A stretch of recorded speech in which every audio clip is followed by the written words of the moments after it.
Hi hello welcome to our channel. నేను మీ సిరి. ఈరోజు మనం చెప్పుకోబోయే కథ విలన్ పార్ట్ 73. కథలోకి వెళ్ళే ముందు లైక్ చేయడం మర్చిపోకండి ఫ్రెండ్స్. అభయ్ని కంట్రోల్ చేయడానికి చాలాసేపు పట్టింది శివకి. జ్ఞాన కోసం బాధ దిగమింగుకుంటూ ధైర్యంగా ఉండడానికి ప్రయత్నం చేస్తున్నాడు. పోస్ట్ మార్టం రిపోర్ట్లో నార్మల్ యాక్సిడెంట్ అని తేలింది. అక్కడి నుంచి శరత్చంద్ర బాడీని తీసుకుని ఇంటికి బయలుదేరారు అభయ్ శివలు. అభి కాల్ లిఫ్ట్ చేయవేంట్రా, తాతయ్య వస్తాను అన్నారు. వచ్చి రాగానే తవర్నే అడుగుతారు బాబు.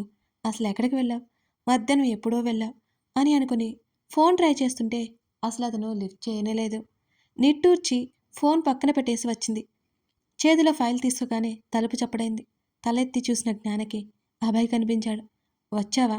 ఎక్కడికి వెళ్ళావు? మర్చిపోయావా?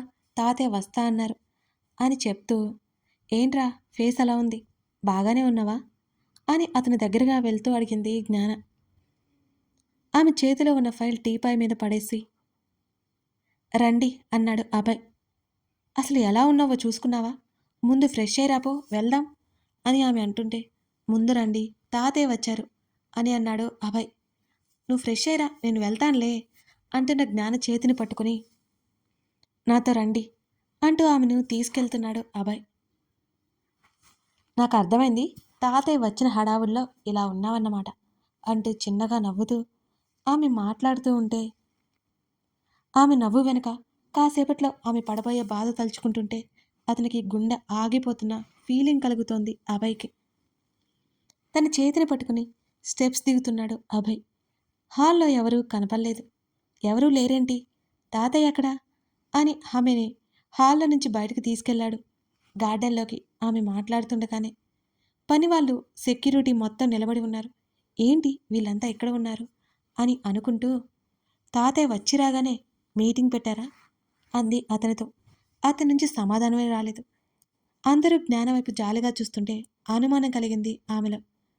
వాళ్ళ చూపులు అర్థమై కానట్టుగా ఉన్నాయి ఆమెకి. జ్ఞానం వస్తుంటే అందరూ తప్పుకున్నారు. అప్పటికే కొందరు పనివాళ్ళు కింద కూర్చుని కనిపించారు. తల తిప్పి చూసిన జ్ఞానకి కింద ఎవరో పడుకుని తెల్లటి బట్ట కప్పుకున్నట్టు కనిపించారు.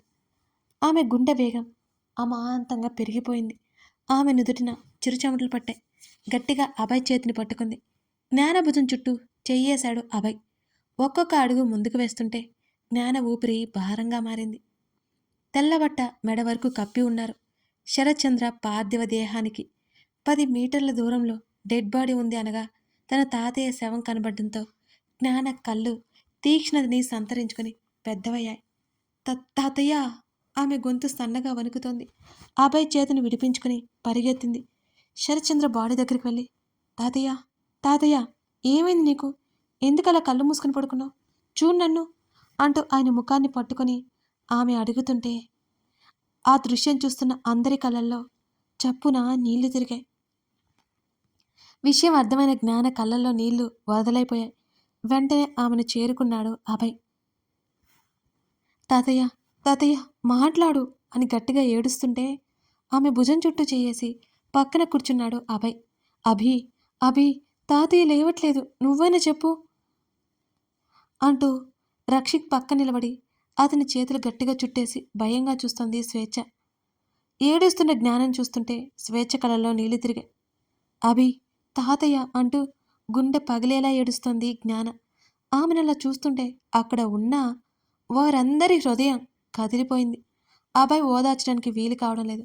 జ్ఞాన ఏడవడం ఫస్ట్ టైం చూస్తున్నారు అక్కడ వాళ్ళంతా. ఐ హేట్ యూ తాతయ్య, ఐ హేట్ యూ, నువ్వు కూడా వదిలేసి వెళ్ళిపోయావు అని పెద్ద పెద్దగా అరిచేస్తూ ఏడుస్తోంది జ్ఞాన. మేడం ప్లీజ్ కంట్రోల్ అంటూ జ్ఞాన తలని హృదయానికి హత్తుకున్నాడు అభయ్.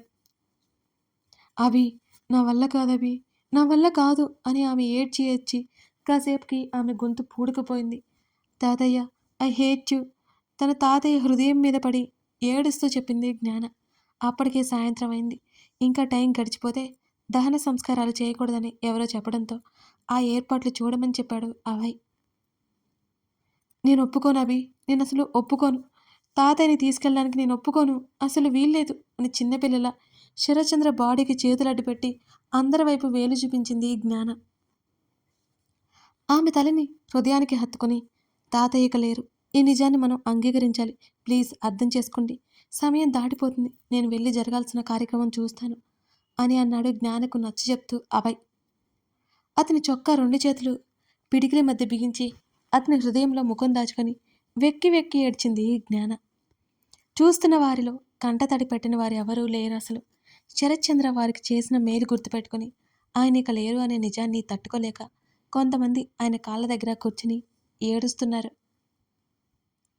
వాళ్ళలా ఉండగానే మీడియా వచ్చేసింది. ఇవన్నీ పట్టించుకునే స్థితిలో లేరు జ్ఞాన అవే. ఎవరు ఇంట్లోకి ప్రవేశించకుండా చూస్తున్నాడు రక్షిత్. బయట నుంచి వీడియోలు ఫోటోలు క్లిక్కుమనిపిస్తున్నారు. జ్ఞానని ఓదార్చేసరికి చాలా సమయమే పట్టేసింది అభయ్కి. కాసేపటికి జ్ఞాన కళ్ళు తుడుచుకుంటూ నేనే తాతయ్యకు తల కొరివి పడతాను అని చెప్పగా చాలామంది షాక్ అయిపోయారు. ఆడపిల్లలు అలా చేయకూడదమ్మా అని పురోహితుడు చెప్పారు.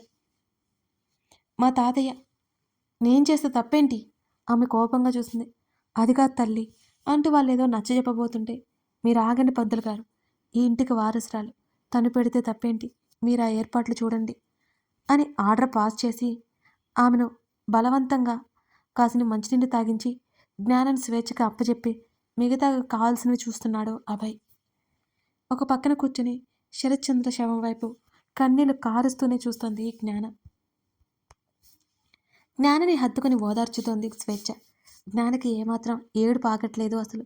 చిన్నప్పటి నుంచి తనతో ఉన్న తాతయ్య ఎక్క లేరు అంటే తట్టుకోలేకపోతుంది జ్ఞాన. అమ్మ నాన్న చిన్నప్పుడే పోతే తన తాతయ్య అన్నీ అయి పెంచారు ఆమెని. తన తాతయ్యని తలుచుకుంటూ ఏడుస్తూనే ఉంది జ్ఞాన.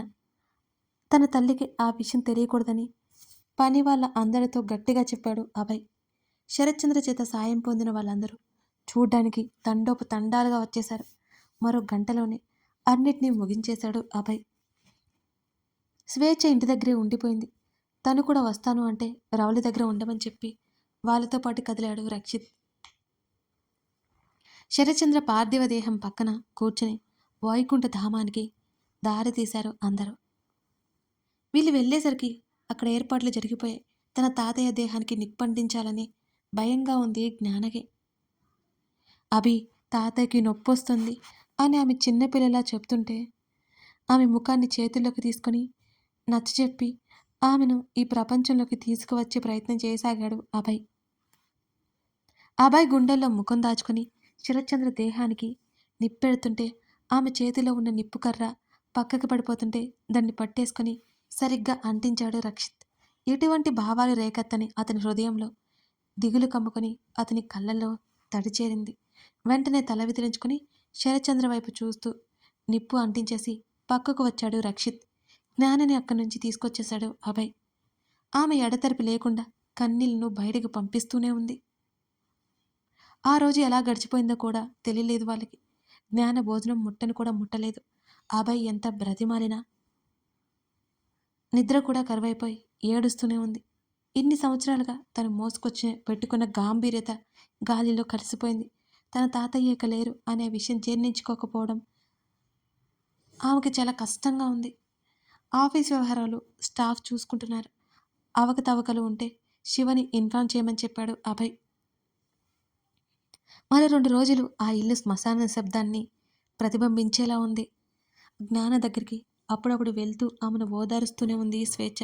ఒక మామూలు అమ్మాయిలా అన్ని ఎమోషన్స్ను చూపించేలా ఉంది స్వేచ్ఛకి. అటు తల్లిని చూసుకుంటూ ఇటు జ్ఞానని ఓదారుస్తూ తను బాధ బయటికి కనిపించనీయకుండా ఇల్లు ఆఫీసు చూసుకుంటూ కొండంత భారాన్ని గుండెల మీద మోస్తున్నాడు అభయ్. నిద్రపోతున్న జ్ఞాన పక్కన కూర్చున్నాడు అభయ్.